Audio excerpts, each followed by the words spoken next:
You feel this nervousness on the phone there? Sir, I've been trying to make an urgent phone call up there. Well, I don't think it's something I want to do on an overseas phone. You gotta make some phone calls. Hang up the phone. Prank caller. Prank caller. Ladies and gentlemen, welcome once again to Packernet After Dark. This is the call-in show of the Packernet Podcast Network. If you'd like to call in, if you'd like to participate in the show, please feel free to do so. The phone number here is 608-501-0718. New callers go directly to the front of the line. We got 11 callers, so why don't we go ahead and see if we can get through those. Shouldn't be too much of a problem. Little something for the game here as a reminder, live stream today over on Patreon. If you'd like to join in, patreon.com/pack_daddy, check for links, etc., etc. With that said, why don't we go ahead and get started with Zach from Buffalo. Three things. Zach in Buffalo here. What's up? Obviously, everybody's heard about the Diggs news. Unless I'm getting darn shafted by NFL themselves. We claimed him. Three things. One, dude's got a crazy relationship with Micah Parsons. Hopefully, that's some good veteran energy, channeling into the team. Two, I knew that if we picked up Diggs, that meant something was going on with somebody else. And boom, Nate Hobbs, gone for the rest of the year. I mean, at this point, is it a hot take to say that that might be the worst addition we've had in, forever? And listen, I'm a good defender. I don't give a damn. Banks is worse. If people want to cry about having a perennial, playoff team since the dude's been here, since LaFleur's been here, since Love's been here, since Rod, I just don't give a damn to hear those people. Hopefully Diggs can come in and be a serviceable, number 3. Sure. Be great if he could peak at like a number 2 for us when we need him. And honestly, what's the hurt? $500,000 for the rest of the year? Get out of here. $500,000 for the rest. Get the hell out of here. These people are going to be, oh, he's trash. Sure. Sure, he's trash.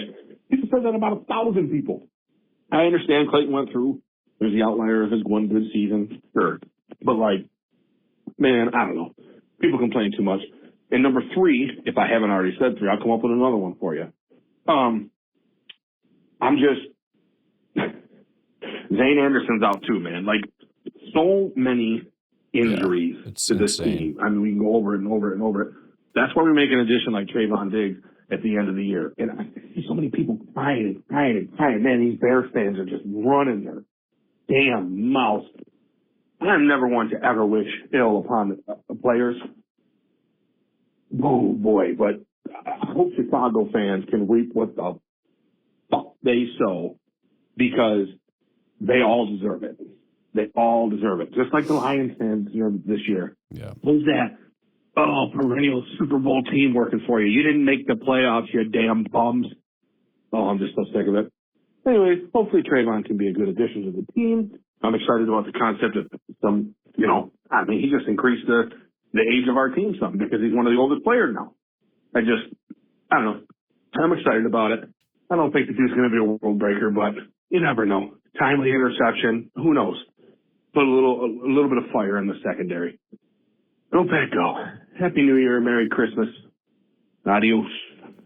Yeah, I agree. Like I said, I obviously was very negative prior to getting him because I wanted to preempt this insanity of we have to get him because he's some kind of an elite player. He's not. And, everything I said about the guy is 1,000% correct. That being said, we did go get him. And so, I don't know what's going to happen. But there's no reason to be anything other than optimistic at this point. That doesn't mean be delusional and say it's going to work or change your opinion and say, actually, he was always really good. No, it is what it is. He wasn't good. Aside from that one kind of fluky year where he got a bunch of picks. So what? Whatever. He's ours now. And we absolutely needed him, which is the other side of that, where it's, we didn't get him because he's an elite player. We got him because we're so unbelievably decimated. So, okay, let's see what happens. Hopefully it goes well. Hey, what's up, Brian? It's our Les.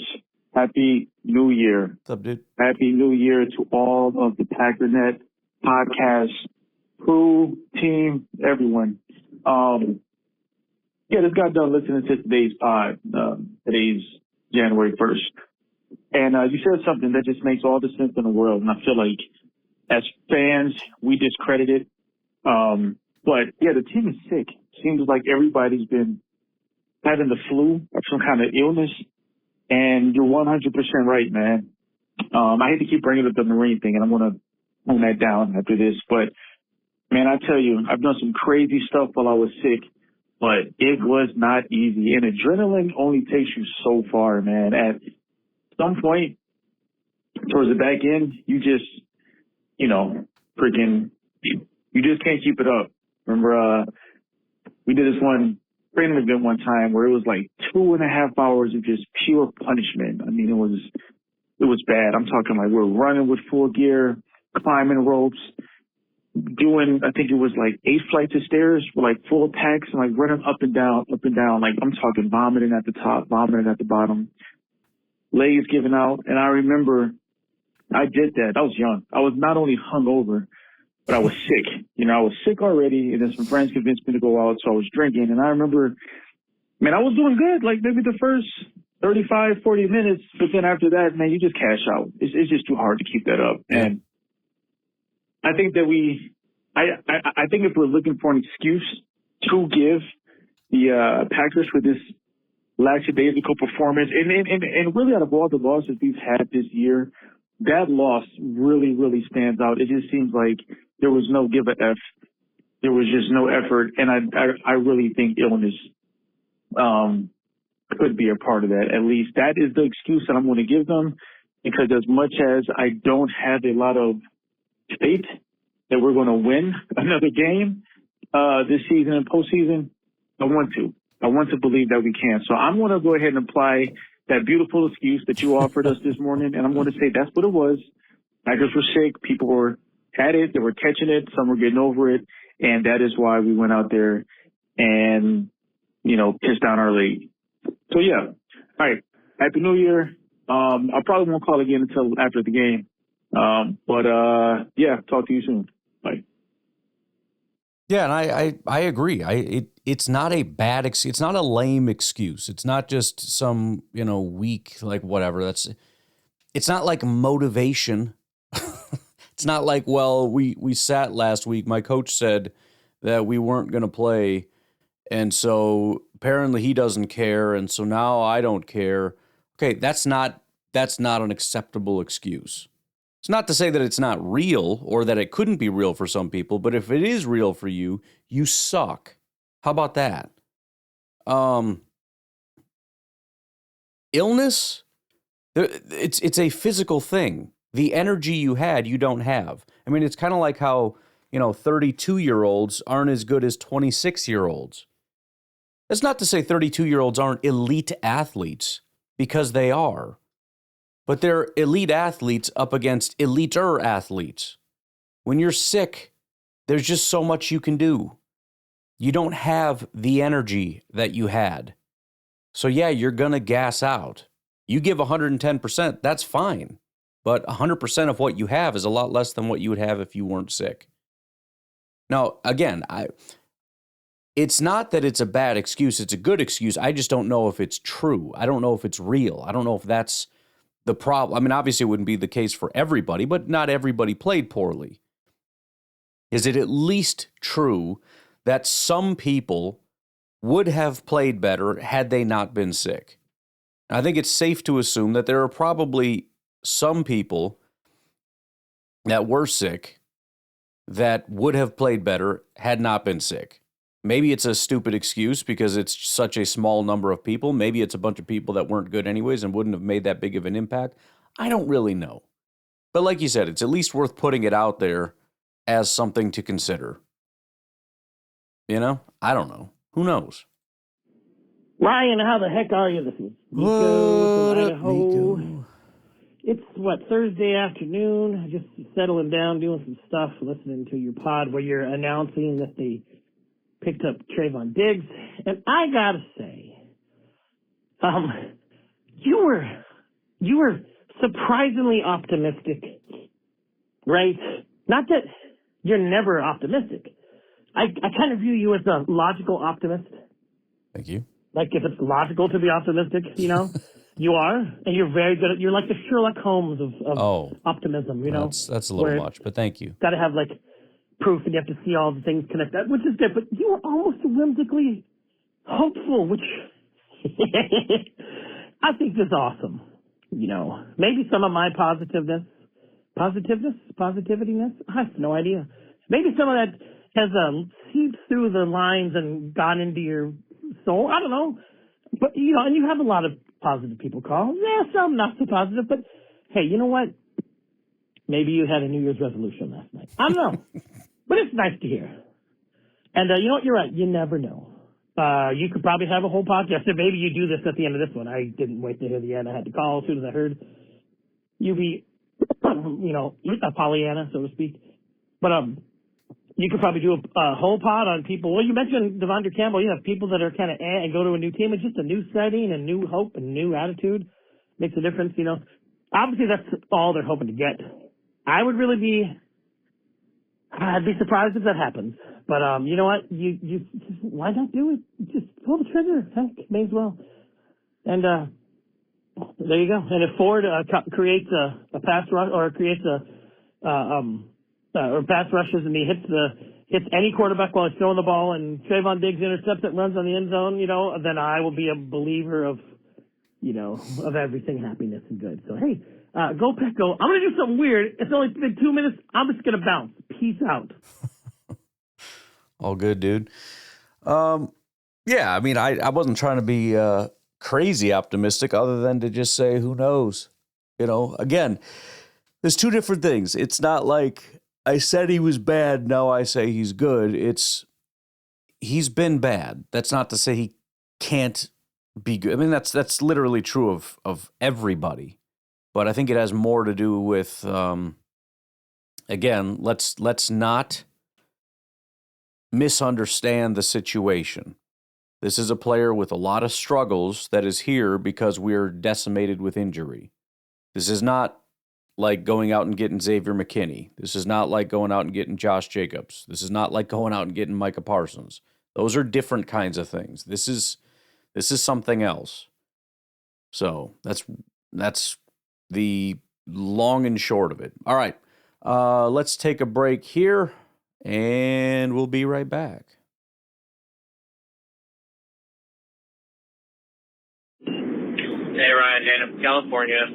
The whole Stanovich comments about Golden, it's like, I get it, we have a lot of mouths to feed, but you should try to, just keep that guy open just to, really show, because, I know next year, in my head, I see what the offense is. You got Watson, you got Reed, and you got Golden, and those are your three main receivers. Wicks is your number 4. And you got Savion as your gadget guy, and they're going to let Dobbs walk, is what it seems like. And you would want that guy to get as much experience as he can if he's going to be, one of your guys next year. So maybe prioritize him a little bit. I know, right now you got Dobbs that's going to be probably walking, it seems. But come on, I'm not the whole throw rookies in there, but every time he gets the ball thrown to him, he does a good job. So, yeah, one time against Clayton Tune, he wasn't on the same page, but I don't care. I'm not saying force feed him, but maybe give him 4 targets a game, and because we throw the ball a lot, and I know we would do that with Tucker. We've done that with Watson. Can we just all try to get everybody 4? Instead of just mixing it up, can we have him as the main on a route a few times? So I don't know. That's everybody's probably calling about it. I'm not saying let's prioritize him, but can we just at least have him a little more mixed in, please? Well, I mean, I feel like it's very late in the season to be worrying about that. I mean, at this point, trying to make him a bigger part of the offense would be a pretty major change to the offense, which we're just not going to do right now. So it's kind of, what would you say? I think it's pretty obvious and self-explanatory that this is what it is for this year, because I mean the year's basically over. The other thing I don't really like about the conversation is I don't know. Everybody assumes that they know what the situation is because of what's happening on the field. I don't know how often he's supposed to be targeted. Again, I don't know if it's Stenavich or LaFleur. It could be Jordan. It could be Golden not doing the right things. We don't know what the answer is. We assume we do because, again, we overly assume that everything that happens is exactly what the coach said needed to happen. The other issue that I have is the few times we've seen them try to force feed Golden, it's all this like behind the line of scrimmage stuff, because that's the only way that a coach can officially force those kinds of things, is to give you one throw and it's to Golden. And those things suck. So, look, I don't know what else to say other than Golden runs open down the field and Jordan doesn't throw to him a lot. You can say, well, it's the progression. Okay, first of all, we don't know what the progression is. But I mean, if you go back and look at the tape and you see that he's open, I feel like you should be looking for him more. But I'm sure it's some level of combination. I think it's a comfort and trust thing, not just for Jordan, but for the coaches, for everybody. They just trust the guys in front more. And now that we're at not quite full strength with Tucker being out, but full strength among the wide receivers, the odds that Golden is going to emerge as anything other than the number 4 receiver is 0. So I don't know. I'll have to go back and listen to what Stenavich said again, because a lot of people are having a lot of different takes that I did not have. I really appreciated it because it was very candid and open about the situation. I don't even remember exactly what it was, but I remember liking it for that reason. And but then I just see all the reactions that people have, and I'm like, you guys heard something different than I heard. I don't know what you guys were hearing that I must have missed, but I'll have to go back and see what exactly he said. Hey, what's up, Brian? It's Arliss. Good morning. Just got in the car scrolling through the tweeters, and saw Adam Stinovich's comments about Matthew Golden, about how he will not be a main focus in the playoffs because they have too many wide receiver mouths to feed. Now, on the surface, I can understand that, right? He hasn't been the focus all season, so why would he be the focus in the playoffs? The playoffs, you probably want to stick to what you do best, stick to what you know.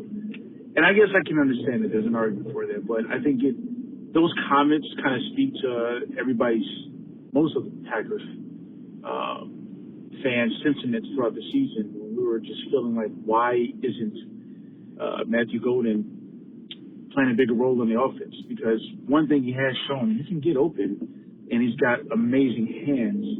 I've heard there were times he may have ran the wrong route or whatnot, but I'm sure those times are far in between. I think he's been deserving of a bigger role, considering, just the talent and where we drafted him. And I don't know, those comments just didn't sit well with me. Amongst many other things, I don't know, maybe it's me. And I know that it doesn't go this way, or I shouldn't say it doesn't go this way. It may not, just be like, oh, you made these comments, you're fired. But I feel like in a season's worth of merits and, actions, those comments those comments before the last game of the season, I feel like might seal the deal for Stenavich. And I kind of hope that it does. I'm sure Stenavich is a great dude. I think he was a good offensive line coach, but as an offensive coordinator, I don't know, I'm not in the room. I just feel like we could do better. I'm hoping this offseason that we cut ties with Stenavich, Butkus, and I would say Bisaccia, and I want to say Bisaccia, but I honestly don't feel it doesn't matter who you put in special teams. I don't think the Packers organization really cares about special teams. I think that someone said it, and I agree. I think special teams at the Packers is where special teams coordinators come to die. This is where you come to ruin your reputation and have to start over elsewhere. But I do hope that Butkus is out the door, and I do hope that Stenavich is out the door, and I hope that Matt brings in some people that are not part of. I shouldn't say not part of the Shanahan tree, but I would like him to get someone in. Hold on, 3 minute months about to give me. I got a little bit more to say. Well, before we move on to part two, couple things. First of all, as far as the special teams coordinator thing, I mean, that's that would be like, the Bears saying, what's the point in moving on from Trubisky because this is where quarterbacks go to die. It's like, well, it's not really how we do things. You know what I mean? Like, if he's bad, he needs to be fired. I mean, there's no magical, mystical force in the universe that doesn't allow us to have good special teams. I saw last night they were praising John Schneider for what a great GM he's been and whatnot. And obviously I've been a big Schneider hater because he's spent about a decade being one of the worst GMs in football. Well, now apparently he's had the last couple of years be pretty solid. I haven't really looked at it, but apparently it's worked out quite well. So the point being, I mean, not to say that he shouldn't have been fired, but don't just throw up your hands and say, well, it's never going to change. It's always going to be terrible. Things do change. I don't know when. There's no guarantee if we replace him that he's going to be somebody better. But, you draft somebody, they're bad. You draft somebody, they're bad. You draft somebody, they're bad. Okay, cool. Keep going. Keep going. Keep going. There you go. There's your stud. You got him. Right? Bears have never had a 4,000-yard pass or whatever. Cool. Keep going. Keep going. Keep going. It sucks. It's embarrassing. It's stupid. You don't just keep a bad coach because, this, woe is me, what's the point mentality. Well, the point is he sucks, and you need somebody that doesn't suck. That's the point. And again, I don't know if he's the problem, but it's sort of a buck stops here thing from my perspective. He got paid a ton of money to come in and make it not like this. For what? Because it is like this. And then, as far as the Golden thing, again, I think there's a difference between saying we were never going to have Golden involved and talking about, like, at this moment. Again, week 1, do I want Golden as your top guy? Yes, I do. Now, do I think we should make Golden our top guy? No, I don't. Why would we do that now? Now, I guess you could make the case if our offense was terrible that we need to switch something up, but it's not, and it hasn't been. The offense has actually been quite dominant. It's really the defense that's been slipping, along with all the injuries and everything else that's been causing problems and not having starting players and all that kind of stuff. But there's no issue here with Jordan playing with Watson, Reed, and Dobbs. Why would we switch it up now? Again, that doesn't mean don't ever throw to him or whatever, but, I mean, I guess the point is it's very obvious at this point that Golden's elite run as a wide receiver is a next year thing. It will never be a this year thing. It's way too late for it to be a this year thing at this point. But no, I would hope that as an offensive coordinator, he would, before the offensive coordinator position, he gets someone in there that doesn't think exactly like he does. Maybe somebody from a different tree, like maybe someone from the Andy Reid tree, right, or the Bruce Arians tree, or just something different. Somebody just to help bounce off ideas from, right? And then maybe even somebody that used to be a head coach, right? Probably a head coach that was fired, a great offensive mind, but is kind of either no longer interested in being a head coach or is just have to start over. Either that, or you could get an up and comer, right? Thing with the up and comers is that they're probably going to be going. If we have a great season, they'll be going like that. And I guess you could apply that to any good offensive coordinator doing their job. But I guess what I want is someone in there that can challenge him, right? Not challenge him to the point where he feels like I want to ignore you, because Matt does seem a little stubborn and he seems like kind of a control freak. with someone that can challenge him with good ideas, with good, good plays and good concepts that, a person like Matt can respect, and incorporate. And as far as the offensive line coach, just get someone in there that's good. I don't think Buck is good. Just playing around with the construction of the line this season has just been awful. Jordan Morgan has proven that he is not a guard. He is a tackle. Why we waited into game 17 to understand this is crazy, right? So I don't need to beat a dead horse. We know that the offensive line has been underperforming, but circling back to Stinovich's comments, I just didn't like those comments. They didn't sit well with me, and it kind of makes you think about the entire coaching staff. Does everyone have this this belief, of not belief, but is everyone thinking like him, right? We got a lot of mouths to feed, we got a lot of things, a lot of people that need to get the ball, or a lot of people that need to play, and that's why we're putting them on the field before people like Matthew go in. So I'm going to let that sit there because I don't know why I take 6 minutes to say something I can say in 2. But tell me about it. That's my game. Talk to you later. Bye. Yeah, and again, I don't remember exactly what he said, but just based on that, that's sort of that's a nothing throwaway line. We have a lot of mouths to feed because there is a priority list. There is a ranking, right? It doesn't make sense to say there's a lot of mouths to feed. That's why he is way down on the list. Well, that doesn't answer the question of ranking. You know what I mean? There's a lot of mouths to feed. Okay, cool. Put him at the top of the list of mouths to feed then. You know what I mean? So, that line means nothing as far as like an explanation of that situation. All right. Let's take our final break. We got 3 more calls, so let's do that.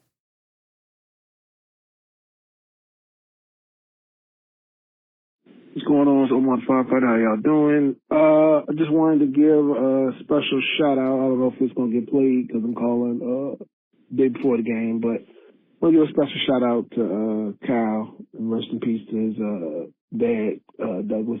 Know how you feel, me and my mom losing my mom in 6 months. So definitely understand how you feel, man, and your family is in my prayers. And like I said, we're Packernet family, so care deeply about all of you and hope everything is going to go great for everyone. But it's something that everybody goes through. But your thoughts are in my prayers, and I definitely hope that the Packers, at least, I know they didn't get to do it on Christmas, but maybe that the Packers will make you feel better this weekend or in the first round of the playoffs, play a little extra hard. So, but anyway, go Pack, go, and y'all have a blessing.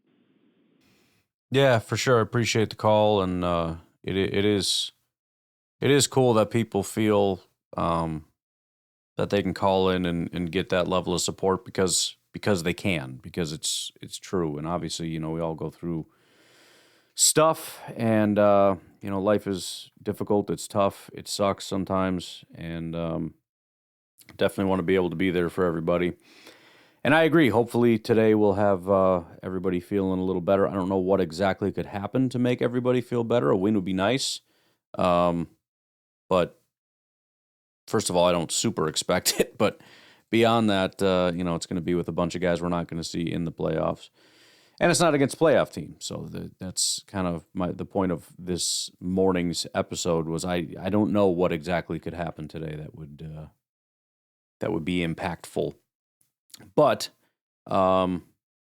this is, I guess, eventually this will be day one of, okay, it's playoff time. Once the game is done, we'll have all the final information of the regular season. We'll know everything that there is to know, and we can start getting fired up for this game. Probably against the Bears, potentially against the Eagles. We will see how it goes. And, I don't know what time the Lions game. I hadn't considered it, but maybe we could do a hate watch on Patreon as well for that game, I obviously have to do the podcast, but I'm sure my son will be down to do an additional stream. By the way, I'm planning on, I didn't even tell him this yet, but I'm planning on unveiling something to you guys that you guys can actually join in on. Should be working well enough for you guys to play along with us if you want to. I mean, you'll be there hanging out. Might as well try it out. But again, feel free to chime in, and look forward to getting that rocking. Hopefully, I'm excited for this game to be over so I can kick into like optimism mode, because right now I'm stuck in this.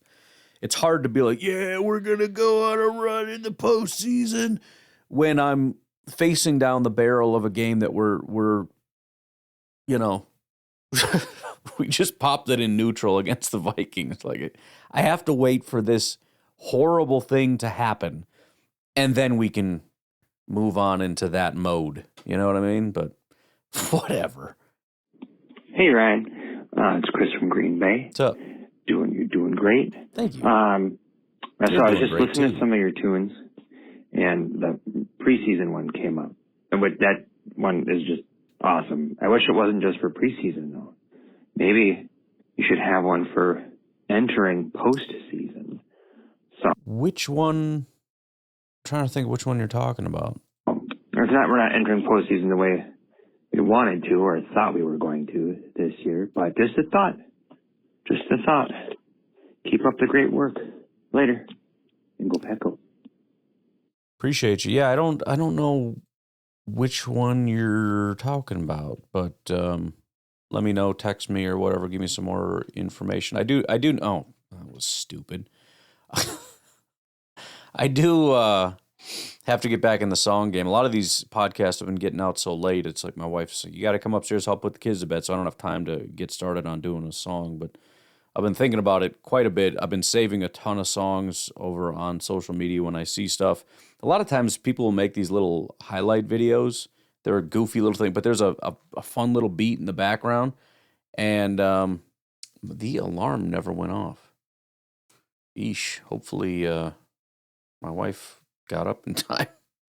But yeah, we'll get that rocking. I gotta I feel like the anticipation is built up so much that it's going to be like a big reveal when I eventually get the rest of these songs put up as like a second update. I just haven't done it yet. Today wouldn't be a terrible day. Usually the better days are when the Packers play a little later, because I don't have a podcast to do until later. But it's a noon game. I got to do this, share around that stream, and then, shower, breakfast, come down here and get the stream rocking. But glad some of you are still hanging out with them tunes. There are some songs that I that song about the Bears, Nobody Cares. We're down to one car now with one broke down, so my wife had to drop me off at my class, and so they came to pick me up late. So I was at the gym just kind of by myself. Everybody else already booked out of there, so I'm just hanging out, me and the heavy bag. And that Nobody Loves You, Nobody Cares song came on. It's weird because it's not like a typical workout song. It's not something I would usually listen to, but something about that song gets me so freaking fired up. I played that on a loop for like an hour, just punching the hell out of the heavy bag, doing spinning back kicks, bro. I was going crazy. Throwing flying knees, like, let's go. By the way, something else to consider for Patreon. Some of these songs I'm probably not going to be able to put on Spotify. I'm a little worried because they're a little bit too similar. So those will just be put on Patreon. So, and I don't know about the Nobody Loves You thing. That's one of those weird ones where it's kind of borderline. I don't know. I'll have to look into that. All right. Final call from Mr. Garrett. Hey, Ryan. It's Garrett from Southern Illinois. Nope, it's Garrett. Just calling in with my prediction of how I think, or at least how I hope, the game versus the Vikings will go. Okay.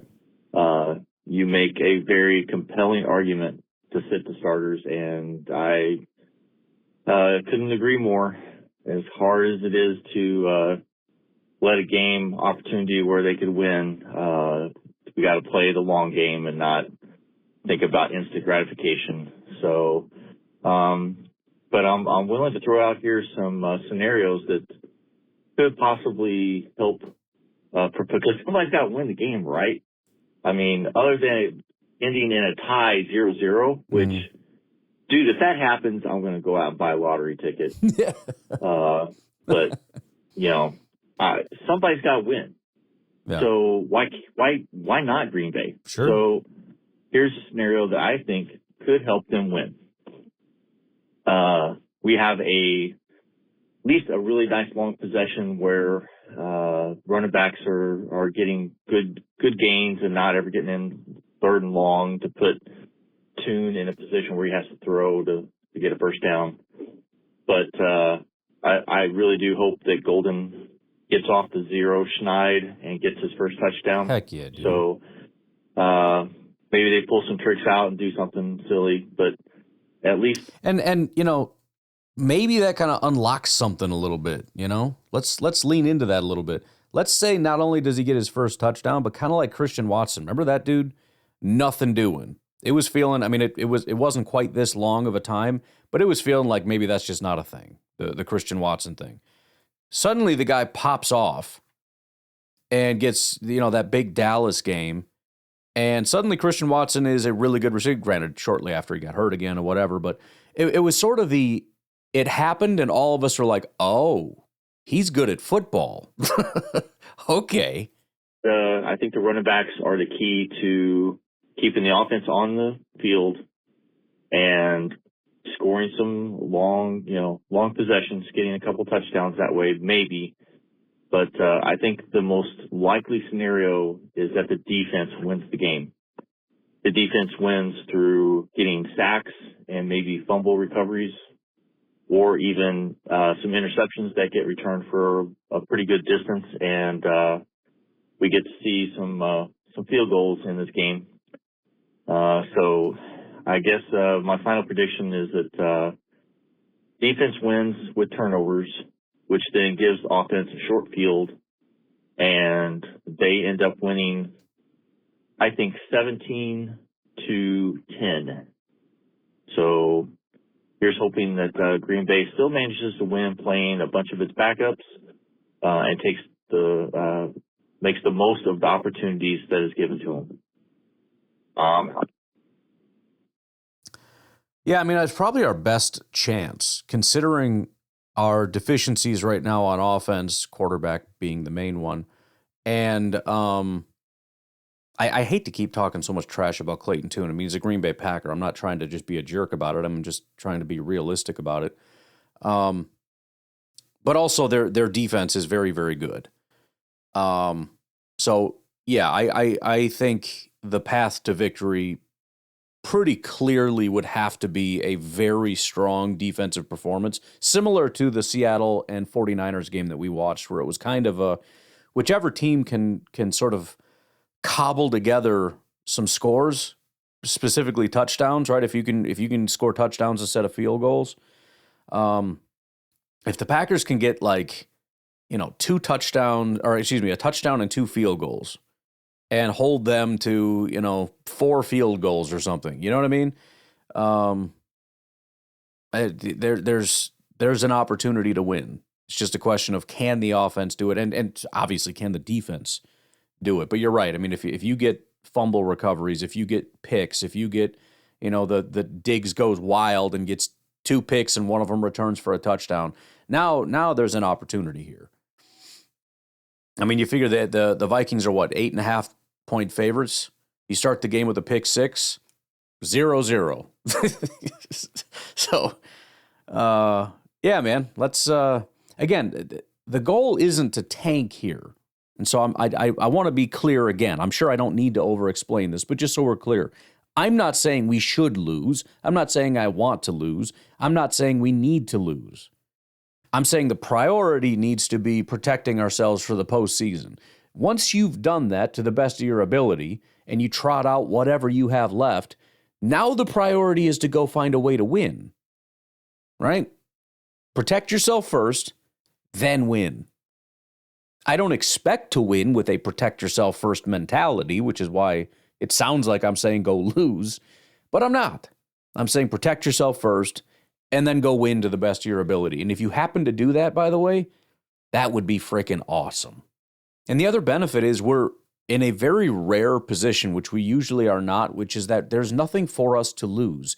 If we lose, meh, I don't care. Well, they only won 9. I don't care. I don't care. I don't care how it looks. They only won 9 games. It could have been 10. So what? Well, 10 looks better than 9. So what? Doing it for vibes? Or are we doing it for like what? What for? It doesn't matter. So if we lose, so what? We weren't even really trying to win. Obviously, we weren't putting our best foot. We weren't putting all our maximal effort into winning. We weren't putting out the best that the Green Bay Packers have to offer. You weren't even playing the Green Bay Packers team. But if we win, we have everything to gain. Because if we can beat the Vikings, especially with this elite defense, with our backups, that certainly gives us some hope for the postseason. We can really lean into that whole sickness excuse. You know what I mean? Like we can go all in on like, hey, who knows? And then imagine if we win and the Bears lose to the Lions. Oh man, see, they are frauds, and we're da. You know what I mean? It just it would be a positive. Now, again, I am not everybody, and I'm sure a lot of people will find a way to make this game super important. And if we lose, that means everything. But from my perspective, and in my opinion, what should be your perspective, we have nothing to lose and something to gain. I'm not going to say everything to gain because that's silly. We don't have everything to gain. Our backups beating a team in a game that means nothing is, I'm not going to pretend that that's some major thing that's going to help us. But theoretically, we come out of this game without losing major players. It's possible that we do, but ideally we don't. The only way that that happens would, I would assume, be that somebody gets hurt. We would be forced to put a starter in and play them more than we intended to, and then they get hurt. Outside of that, I don't really see a way that that happens, other than us just stupidly starting people that we shouldn't be. But yeah, the good thing is we get to relax today. We get to relax. We don't have to freak out and just enjoy the game in whatever way we can. Again, it's like a preseason game. I'm excited to see Colin Oliver go out and do stuff. I'm excited to see what Diggs can do. I'm excited to see what Golden can do. Probably nothing across the board, but why preempt with negativity? Let's just let it happen and see how it goes. All right, I'm out of here. You all have a good day. Hopefully I'll see you guys today on the stream. Again, that's patreon.com/pack_daddy. Pay attention for the links. I will be sure to link it, and I will see you there. Bye-bye.